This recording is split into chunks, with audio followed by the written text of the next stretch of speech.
Akkam jirtu daawwattoota keenya kan daawwachaa jirtan qophii yeroo bunaa keenyaati. Qophiin yeroo bunaa keenyaa torbee kanaas eegaleetti kan inni jiru. Egaa qophiin yeroo bunaa koo har'a immoo dargaggoota ogummaa addaa yookiin immoo waan haaraa qabatanii dhufan qabadhee isiniif dhiyaadheen jira. Hanga xumuraatti akkana waliin turtan asumaan asin affeera. Baga nagaan dhuftan. Maqaa keessan eenyu jedhu? Maqaa Abarraa Geetuun jedhama. Hojii gaggeessaa dhaabbata Information Center PLC'ti. Ayyee haa ta'u.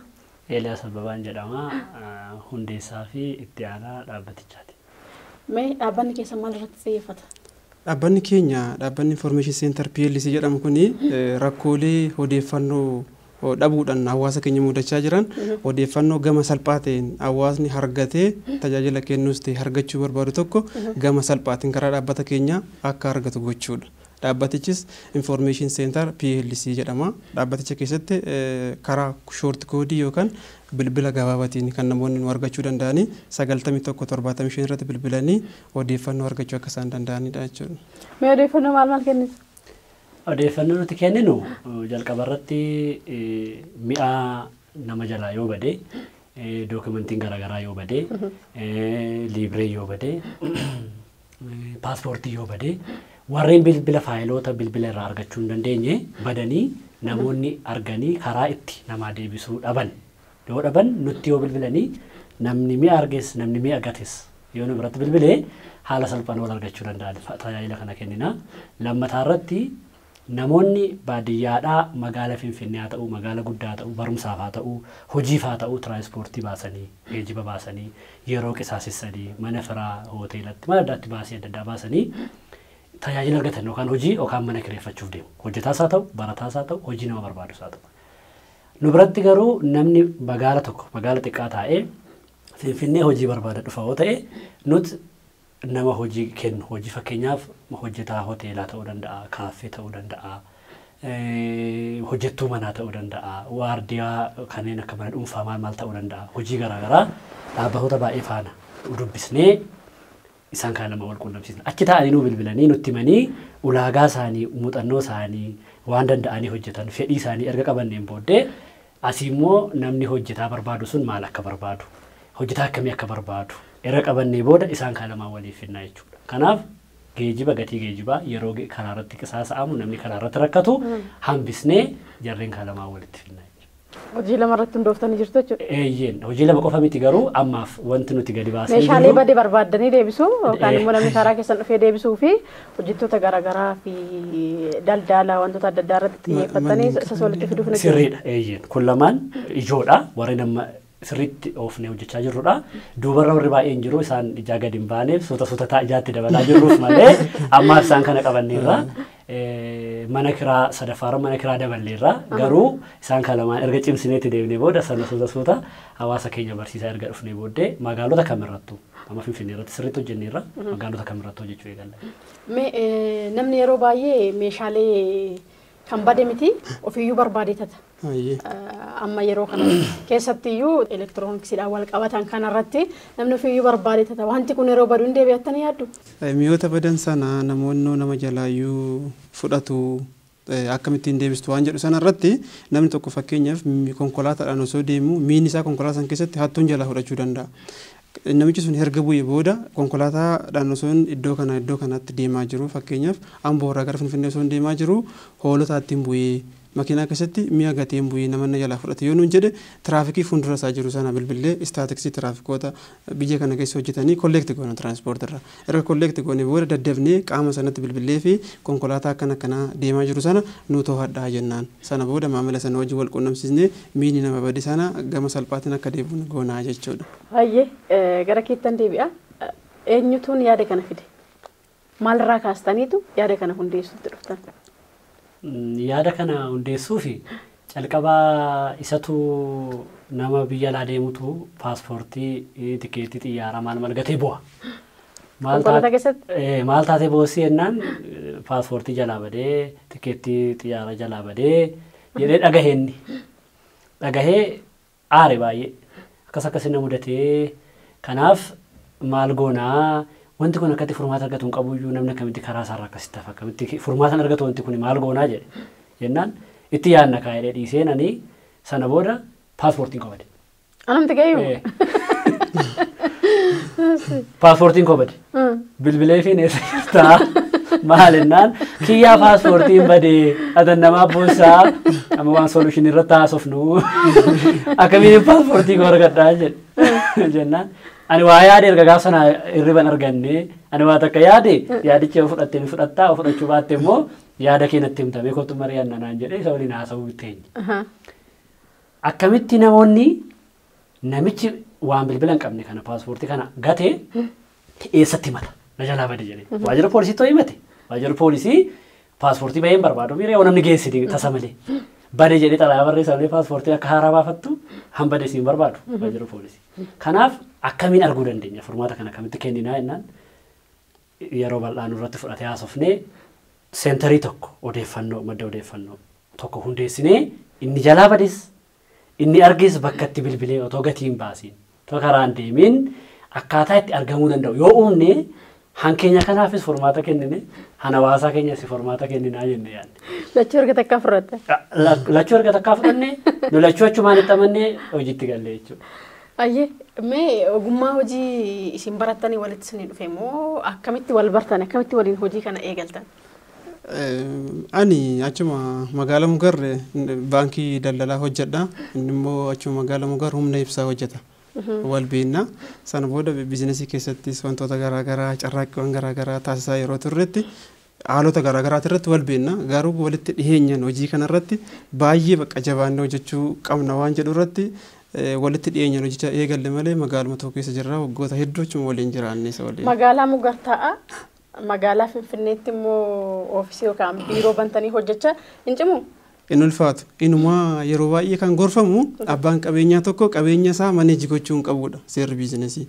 Yoo ofiisaati maneeji godhe hojjetaa sanallee wantoota wantoota baay'eetu jira. Garuu itti gaafatamummaa nama biraatti gaafa kennan itti gaafatamummaan immoo accountability jedhu kun hidaa guddaa addunyaa kanaati. Hidaa guddaan addunyaa kana accountability dha jedhu. Namni itti gaafatamummaadhaan gahee isatti kenname sana sirriitti akka bahu follow up ni goona. Sana booda itti gaafatamummaa guutuu nama itti gaafatamummaa fudhatu sanaaf kennine hojii sana yoo gaggeessan inuma bu'aa qabeessa ta'uu danda'a.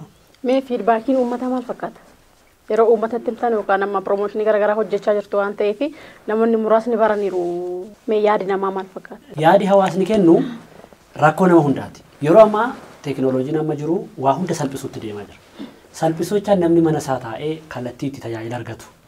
Waa hundi karaa kana deemamaa raayii konkolaataa taaksii raayii Finfinnee keessa namni mana taa'ee waan mataa ajajatame ture. Kanaafuu namni mana isaa taa'ee waa hunda argachuu waan barbaaduu fi isa kana baay'ee jaalateera. Hamma ammaatti namni irratti hojjetes hin jiru.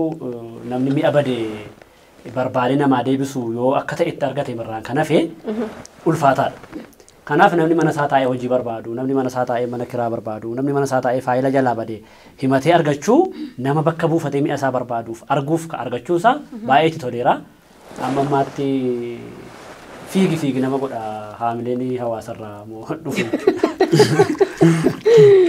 Mee wanti badee nu barbaada jedhanii argitanii deebistan jira? Yeroo darbee faayila deebisneerra faayila tokko arginee deebisnee turre erga jalqabnes yeroon keenya gabaabaadha. Piroomooshinii hawaasa biraan ga'u irratti hojjechaa jirra. Garuu waan tokko waan lama deebisneerra sana fiidbaakiin isaa baay'ee namatti tola namoonni baay'ee gammadaniiru baasii jaan qabnee fi dhamaatii waan hin qabneef jechuudha. Garuu reef eegaltiin keenya reefus waan ta'eef gara fuulduraatti cimsinee ma jirraa jechuudha. Amma reefii waan eegalleef garuu mi'a lamaan tokko deebisneerra. Mee namni waan bade arge silattiyyuu namni baadiyyaarraa amma yeroo gara magaalaa dhufu adamsamee tatama. Buufata konkolaataa yookaan bakkoota boqonnaa garaagaraa yeroo deemu namni qindaa'eetu hojii kanatti namoonni bobba'an jiru waan ta'eef hinatuun inni deebu. Akkuma isin jettaniyyuu garuu waraqaa garaagaraa irratti kan xiyyeeffate akka paaspoortii akka waraqaa eenyummaa tiraanskriptii wantoota kana sanii deebisuu danda'u. Mee inni fidee maal argata? Isin immoo maal argattu? Nama sanaaf deebisuudhaaf wanti isin fayyadamtan jira? Mi'oonni badan sun yeroo maamilli deebisu nuti homaan barbaannu. Yeroo nu bilbilan qofa bilbila keenya irratti nu bilbilee yeroo nu haasofsiisnee odeeffannoo sanii funaanna kolleekti goona. Namichi jalaa bade sunis namichi arge sunis yoo nu bilbile namoota jala abbaa dhimmaa lamaan wal quunnamsiisna malee kashii harkaaf harkatti namarraan fudhannu. Yeroo manuma bilbilu sana saantima lakkoofsana qofaan fayyadamna malee harkatti waan tokko nama tokko iyyuu hin gaafan odeeffannoo kana wal quunnamsiisneef. Okay, kanaafuu isin teleerraati parsantii kan argattan jechuudha. Eeyyee achirraa waan fayyadamnu irraan haala harkaaf harkatti waa tokko hin fudhannu. Namichi meeshaa arge kana immoo deebisu uummanni biyya keenyaa baay'ee gaariidha. Mi'a namaa waan namaa namni barbaadu badaan jiru nama karaarraa kaatee duruma jiru hannaa godhatee waan namaa fayyadamu argate irraan kanate namni keenya hawaasni keenya baay'ee nama hawaasa gaariidha hawaasa amantaa qabu waaqa beekudha. Innaa ijaa kana namni mi'a namaa badaa barbaadu hin jiru. Garuu waan arganii deebisaniif dadhabbii isaan dadhaban yoo jiraate mi'a kana qabanii akka abbaadhaa galu gochuudha dadhabbii isaan dadhaban. Kanaaf tajaajila godhan kanaaf kafaltii barbaadu ta'e abbaa mi'aafaan diiru walii galu. Malee nuti maallaqa waliin haasaan jedhamu jiru. Maallaqa tuttuqaa maallaqaan qabu. Isaan garuu walii galuu danda'u. Ammamitti gammaduudha garuu isin kana uumuu keessanitti? Kana uumuu keenyatti yoo furmaata hamma yaanne yeroo gabaabaa kana keessatti kennuu baanne iyyuu gammachuu nuti qabnu gammachuu. Baay'ee gammachuu guddaadha. Hawaasarraa yaada dhufurraas baay'ee gammanna. Ofii keenyaallee dhuguma dubbachuuf baadiyyaa teenya magaalatti waan akkasii gochuu yaaduun keenya waan kana dura hawaasni gaaffii irraa qabu itti waa tokko dhabee argachuu hin dandeenye kana uumuu keenyatti gammachuu nutti dhaga'amu guddaadha. Baay'ee. Daawwattoota keenya qophiin yeroo bunaa keenya akkuma tuffetti kan inni jiru egaa qophiin yeroo bunaa koo gaaffilee qaba gara gaaffilee kootti si ceesisuuf hin jedha. Daawwattoonni keenyas nu hordofaa sirraan eegal. Ni sodaatte fakkaate gaaffii kana moo akkam? Gaaffii nama sodaachisa. Absirriin ulfaatu. Meeqa? Lakkoofsa torba. Torba. Jireenya kee keessatti bakka guddaa yookaan gatii guddaa kan qabu maalidha? Maaliif? Gaaffii lama. Jireenya kee keessatti bakka guddaa kan qabu maalidha? Jireenya kiyya keessatti gatii guddaa kan qabu hagaan addunyaa kanarra jiraadhutti waanan uumameef tokko taargeetiin uumameef sana argachuudha. Inni jalqabaa taargeetiin uumameef sana argachuudha. Inni lammaffaan immoo taargeetiin uumameef sana ergan argadhee booda taargeetii sana immoo gochaan argisiisee argamuudha. Isa kana lamaanidha. Kanaafuu gatii guddaa kan qabu jireenya keessatti. Ayyee isaan kana lamaan. Taargeetiin uumameef sana argachuudha. Sana booda sana immoo gochaan argisiisuudha. Ayyee. Gara keeti. Meeqa? Lakkoofsa sadii. Sadii. Tajaajilli odeeffannoo kee kun milkaa'eera jettee yaaddaayi. Milkiin isaa immoo maalidha? Tajaajilli odeeffannoo amma uumtan kun milkaa'eera jettee yaaddaayi. Milkiin isaa immoo maali? Tajaajilli amma uumni kun milkaa'uusaa gaafa uumame milkaa'eedha. Milkaa'eera. Sadarkaa yaadaatti gaafa jiraatu dura yaadarraa ka'a. Sana booda qabatamaa lafarra dhufa. Yaadarraa ka'ee innaa piroosesiirra jiru erga lafa ga'ee booda milkaa'eera. Milkaa'inni isaanii lammataa garuu deebii kennuu barbaadu, tajaajila kennuu barbaadu, furmaata kaa'uu barbaadu sana hawaasaa kenninaan gara yeroo gara fuulduraatti jiru kana keessatti kenninaan milkaa'aadha jechuudha. Ayyee. Gara keetti deebi'e. Lakkoofsa afur. Afur. Teekinooloojiin addunyaa maalirra jira jettee yaadda yookaan sadarkaa kamirra jira? Kan biyyaa yookaan kan biyyattii kanaa amma maalirra jira? Teekinooloojiin addunyaa baay'ee bareedaadha. Sadarkaa gaariirra jira. Garuu Itoophiyaa wajjin immoo yeroo walitti dhufnu baay'ee adeemsa teekinooloojii wajjiniin wal simuu wajjiniin baay'ee ariifannaadhaan deemaa jirti Itoophiyaan. Addunyaan garuu baay'ee deemeera. Baay'ee deemeera. Itoophiyaan immoo yommuu ilaalu deemaa jirti. Garuu hamma deemuudhaa malte yooma turtee kaatillee baay'ee ariitii gaariirra jirti ammatti. Baay'ee ariitii bareedarra jirti. Addunyaan garuu xiqqoo siqeera. Keessaanis hojiin keessan teekinooloojii keessaa tokko. Ayyee teekinooloojii keessaa tokko keenyallee rakkoo hawaasaa sana hiikurratti teekinooloojii kana waliin yoo wal qabsiisne baay'ee sadarkaa bareedarra jira. Keessumaa hawaasni baasii baasuu fi yeroo balleessu waliin wal qabate warreen akka nama barbaachaa naa barbaadaa jedhee namni yeroo bade yeroon hawaasni waraqaa garaagaraa bittinneessu jira karaarra ba'e. Kana garuu giddugala keenya kana infoormeeshin seentarii giddugala odeeffannoo 9175 kana bilbilee jennaan namni nama badee argee namni jalaa badee yoo nu bilbile salphaatti nama sana wal quunnamsiisnaa jechuudha. Ayyee. Lakkoofsa shan. Safuu maaliin ibsita? Oromoon safuu qaba. Safuu sana maaliin ibsita? Akka Oromootti safuun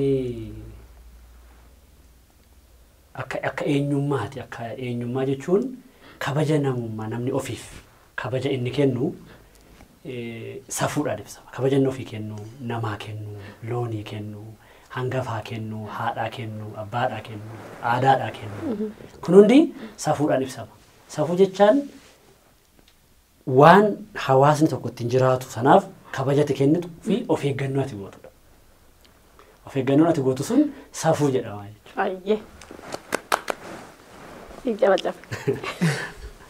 Miindaa keessaa ta'u galiin ati gara biraarraa argattu maallaqni ati argachuu dandeessu ji'attis haa ta'u torbanitti maal irratti balleessita gara caalu? Maallaqan argadhu gara caalu tola ooltummaa irratti hin balleessa. Tola ooltummaa irratti hin balleessa. Ijoollota harka qalleeyyii kana gargaaru, ijoollota lafa abbaa hin qabne kana barsiisu. Keessumaa barattoonni yuunivarsiitii Hamboo baratu tokko nan qaba. Nama nan beenne, nama nan hin beenne guyyuma eebbaa qofa dhaqee eebbisiisuuf kan amma miidiyaa kanarra yoo na argite malee nama nan beenne kanan barsiisu jira waggaa 3 walakkaa wayiiti bara dhufu deemee guyyaadhuma eebbaa qofa argachuuf kan hin jedhu jechuudha. Anis hin beeku isheenis nan beektu garuu haala kamiin argatte? Bilbilaan naa kennanii harka qalleettidha garuu barachuu barbaaddeedhaan innaa bilbila sana qofa fudhadhee yuunivarsiitii ergee barachaa jirti. Mucaan tokko soddoo biraa jira. Kun immoo hawaasa maal akka barsiisuu fi namni baratee hawaasa jijjiiruu danda'u. Namoonni wal beekumsaan akka firummaatti akka naannootti qofa waliif oolmaa oolu malee namoota boru biyya kana jijjiiruu danda'an guddatanii guddaa gahuu danda'an gargaaruu irratti haada wal beekumsaa hafee wanti hawaasa barbaachisu wanti nama barbaachisu ta'uufii qaba waan jedhu ittiin barsiisuuf jedheen nama sana barsiisee jechuudha osoo hin beekin. Baay'ee galatoomii namni umurii kee kanarra yookiin umurii dargaggummaarra jiru yeroo baay'ee nama gargaaruu irratti hin xiyyeeffatu. Kanaaf itti fufiin jedhaan. Gara keetti deebi'e.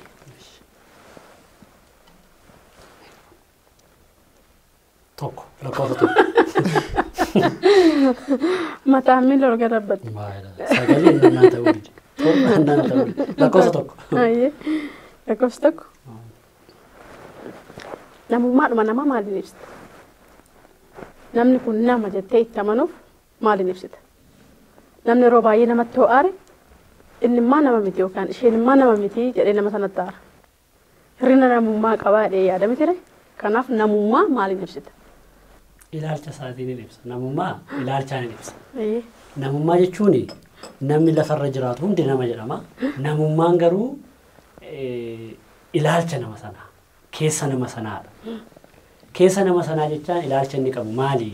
Isa jedhuufi ilaalcha ani fedhii ani ilaalcha ani irratti qabu yoo ibsu baadheyyuu ilaalchi jecha tokko yoo ibse ilaalcha gaarii yoo qabaate nama jechuun namummaa qaba. Namaa gadda yoo ta'e namummaa qaba.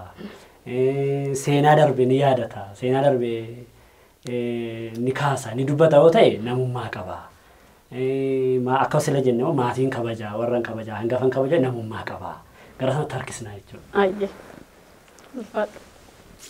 Saddeet garatti garagarsiitu dhabdee miti as garagarsiinaa saddeet. Akka duraa sagala. Ayyee siifi goonni eenyudha?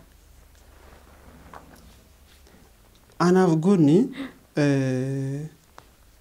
nama jireenya isaa keessatti chaalenjii dandahee chaalenjii sana immoo saksesiidhaan chaalenjii godhe. Inni anaaf gootaadha. Maaliif jireenyi namni yeroo baay'ee aadaa hawaasa keessatti wanti mul'atu chaalenjii jireenyaa wajjin namoonni.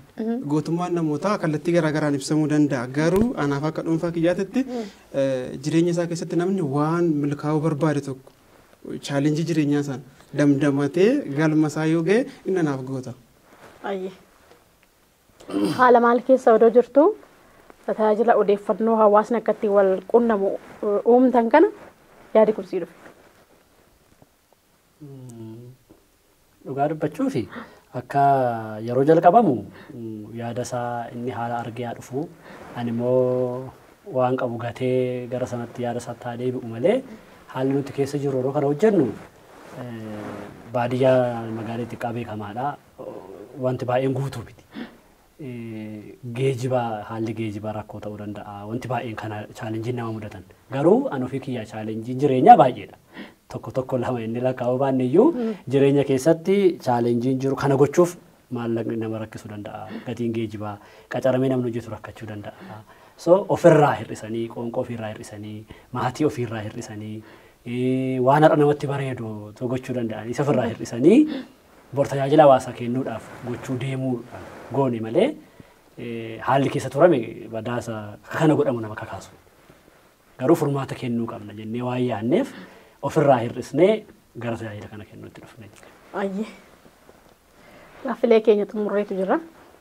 Gaaffii isa xumuraatu naaf yookaan immoo mallattoodhaan kan walitti agarsiisuun tun hafe daawwattoota keenya qophiin yeroo bunaa keenya akkumatti fufetti kan inni jiru. Egaa qophii yeroo bunaa keenya gaaffii isa lammaffaa yookaan mallattoodhaan kan ibsinu irra geenyeetu jira. Ammas nu hordofaa ammoo sirraan eegala jalqaba sirraan eegalee carraa kana kaasuudhaan hin dubbista waan asirra jiru. Waan asirra jiru erga dubbistee booddee isaaf mallattootti argisiista. Ati immoo mallattoo sana afaaniin itti dubbattaa jecha afaaniin dubbachuun hin danda'amu. Sagandiidha kan isin qabdan daqiiqaan guutu.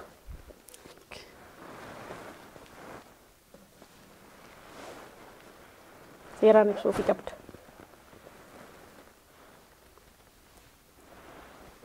Bilbila.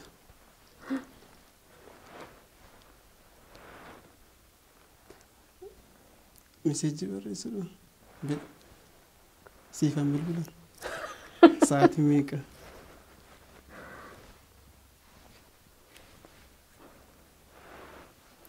Seeraan si ibsa jira dafii yaadda.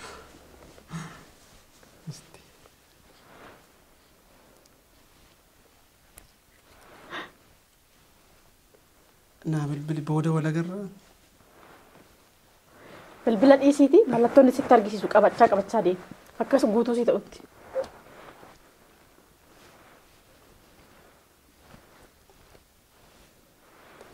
Qarshii naa kenna jechuudha.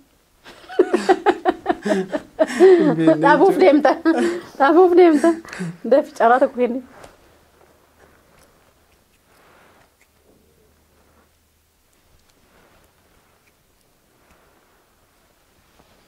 Sitti argisiisaa jira moo inni sitti argisiisu kun mallattoodha. Si galee kanaaf mallattoo sana maaldha? Nama dhufuu dide bar. Jalqaba deeffattee jirta. Itti guuti.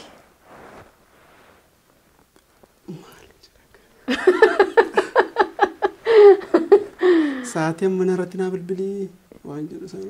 Maaliif sa'aatii bira deemte mallattoo sitti argisiisaa jira. Wanti naannoo kanatti argamu hundi isaa fuudhee sitti argisiisana waan sana bichaa maqaa waamuu qabda.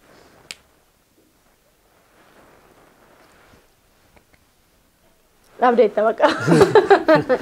Dhabdeetta akkanatti kan inni sitti argisiisu harkaa jechuudha. Harka isaa korra deddeebi'ee sitti argisiisaa ture. Bilbila harkaa. Bilbila harkaa. Bilbila harkaati. Bilbila jedheera. Harka yeroo meeqa sitti deebis harka naa tuqxe naan diddee bilbila himee bilbila argattee harka waamuu didde harka kana tuqee kana qayyaree kana jijjiire didde. Walakkaa argatee. Walakkaa bilbila argatee.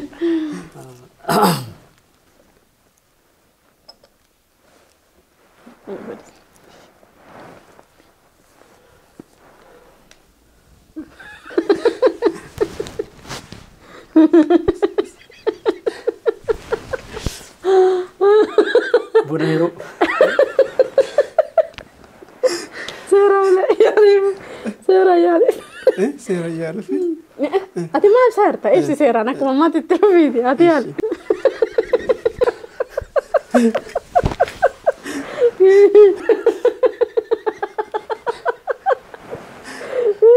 Natti ulfaate ibsuu ishii natti ulfaate. Barbaaduudha waa barbaaduudha. Waa barbaaduu miti. Teknoolojii si'anaa kana wajjin waan wal qabatte. Afaan dubbachuu hin danda'amu.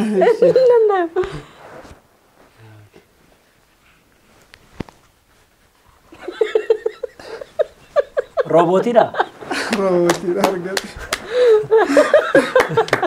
Hin dubbisee waan arge ima beeki. Ima beeki.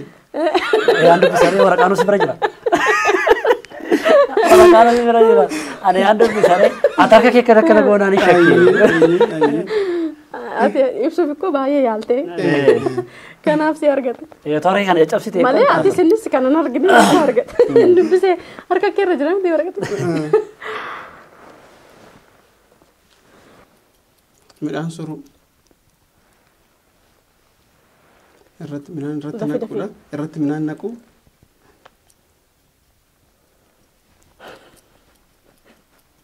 carraa kaasu seeralaali baabura midhaan daaku mallattoon itti argisiisaa jirtan laal mallattichi maal mallattoon kun midhaan maseenu haadholii yeroo baay'ee mana keessatti fayyadamu gingilchaa ana si gargaare malee ureera xaatiitti naqeera asii keessa gadi yaaseera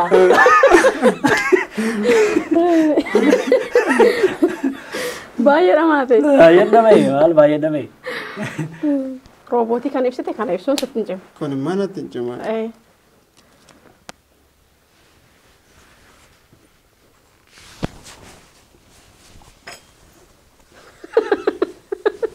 seeralaali deebisiif kaa afaan hin dubbadhu qonna qotu qonna mallattoo naan ibsu irratti fayyadamaa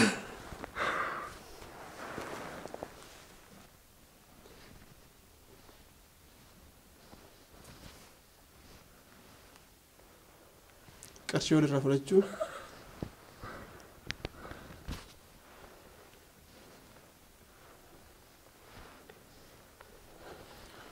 dafii yaalii qarshii walirraa fudhachuudha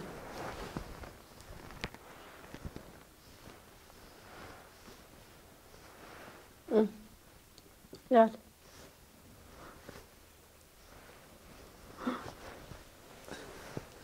ATM midhaan birrii baasu ATM waan guyyaatti argaa hojii bakka kee hojii kee usiin jedheera dura biriidhaan hin kaase achi siin jedheera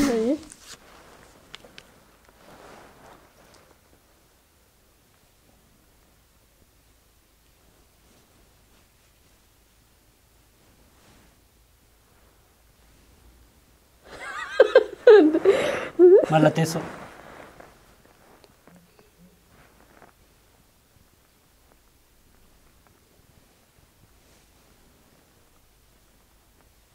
dubbisanii mallatteessu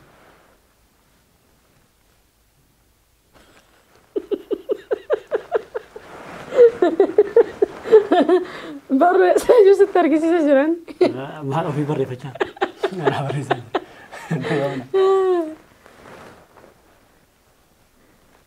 mallattoo biraatiin itti himi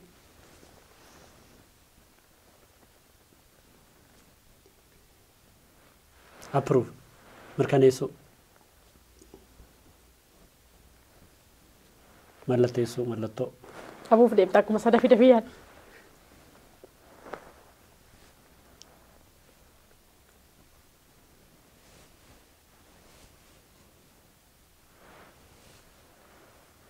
dabarsuu sakattaanii dabarsuu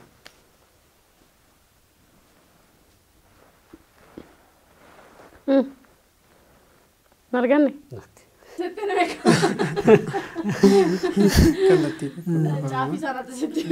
caabisa sinnatti isaan barreessu shakkeen mallattoo natti fakkaata SMS inni akkas godhee barreessu mallattoo natti fakkaate dhabee jira iyyin arganne si gargaaru yaalee ture intaan maaliin godhame baay'ee yeroo bunaa koo xumuruuf hin jedha garuu odoo yeroo bunaa koo hin xumuriini mee tajaajilli isin uumtan kuni akkamitti hawaasa barasanii ga'uu danda'a hawaasni amma finfinnee keessa bichaadha moo kan isin hojjettanii biyyittii guutuudha moo kan isin hojjettanii moo bakka muraasa bakka hundeeffattan qabdu ammaa fi finfinnee irraa eegallee magaalota oromiyaa tokko jalqabaa jirra kallattii sooshaal miidiyaa tiiktookii teelegiraamii feesbuukii isaan kun hundi weebsaayitiin hojjetamaa jiru hunda isaaniin gad dhufna hawaasa keessa seenuu fi biyya keenya keessatti bakki nuti hin geenye hin jiru bakka hundattu tajaajila kennina hawaasa hundaafuu hawaasa biyya kana keessa jiru saba namoota hundaafuu hin kennina akka amma jalqabnetti garuu finfinnee marra eegallee magaalota qarqara jiran shagarsiitii kanattis bahaa jirra akkasuma bal'achaa deemee oromiyaa hunda biyya hunda fudhataa jechuudha hagamma eegalletti garuu reefuu finfinnee irraa kaaneerra Kan isin namootaaf barbaadanii akka nama badee fi isa argatee walitti fiddan mee maal irratti xiyyeeffata gosa akkam kamidha? Meeshaaleen badaa sun meeshaalee akka paaspoortii, meeshaalee akka eeyyama konkolaachisaa, ragaa barnootaa, kaartaa manaa, libree konkolaataa, namoota badan. Isaan kana akkasumallee mi'oota namoonni osoo hin beekin konkolaataa irratti dagatanii bu'an. Osoo hin beekamin dagatanii yeroo bu'an namni mi'a sana harges namni mi'a jalaa bades nu bilbilaa jechuudha. Manneen kiraa illee akkasuma. Manneen kiraa illee iddoowwan garaagaraatti namoonni manneen kireeffachuu yoo barbaadan manni kiyya naaf kireeffamoo jedhe namni tokko namni mana qabu mana isaa akka kireeffamu yoo barbaade gara dhaabbata keenyaan bilbilaa rejister goonee kaawwanna nuti hin galmeeffannaa sana booda namni mana san barbaadu gaafa nu bilbilu bakka bu'oota keenyan manni sun lafa jira namni hojjetaa akka jiru sun dhuguma sirriidha hojjetaan akka jiru barbaadu kun sirriidha kan jedhu bakka bu'oota keenyan magaalota keessaa bilbilame san irratti dhaqanii dura cheek godhu jechuudha mana san ilaaluu sirriidha. Manni sun ni jira waan jedhu san eegalaalee booda nama wal quunnamsiisnaa jechuudha. Saantiba waa tokko wanti nuti gaafannu hin jiru. Nu bilbilee nu gaafachuudha.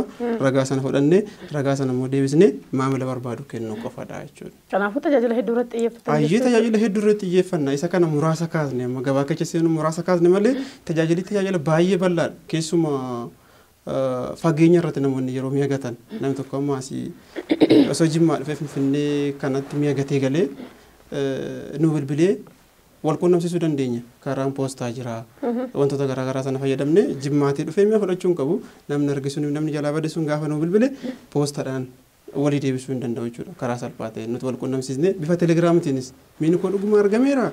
Dhuguma sirriidha moo ragaa sobaatiin waan jedhu yoo shakke telegiraamidhaan miini isaa argamee ilaaluu danda'a jechuudha. Sanas poostaadhaan walii gallee qarshiin akkaawuntii keenya irratti yookiin akkaawuntii nama argee sanatti osoo hin ta'in gama poostatiin akkaataatti deebi'uu danda'u isaan waliin haasa'uuf jenna gara fuulduraatti gama sanaan qarshii irraa bilisa taanee tajaajila kennuu barbaanna.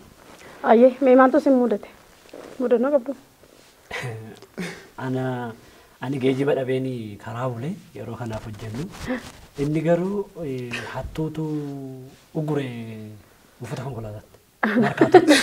Halkan otoo galuu guranii birriinni guyyaatti hojjechaa oolee galaa jiru borsaa keessaa fudhatanii bilbila isaa fudhatanii hudhameeyyuu du'ee oolee otoo isa kandishan tureera ta'e handu'u bilbila fudhannaa gallakkisanii amma lubbuun jira. Buufata konkolaataati isaatii malee deemte buufanni konkolaataa yeroo baay'ee 12 cufama. Galgala walaalaan ture yeroo naannoo awutoobistara namoonni galgala yeroo wantoonni garaagaraa daandiirratti hin gatamanii sana keessa aayilaandii guuruu feestaala garaagaraa guuranii guyyaa gurguran jiru.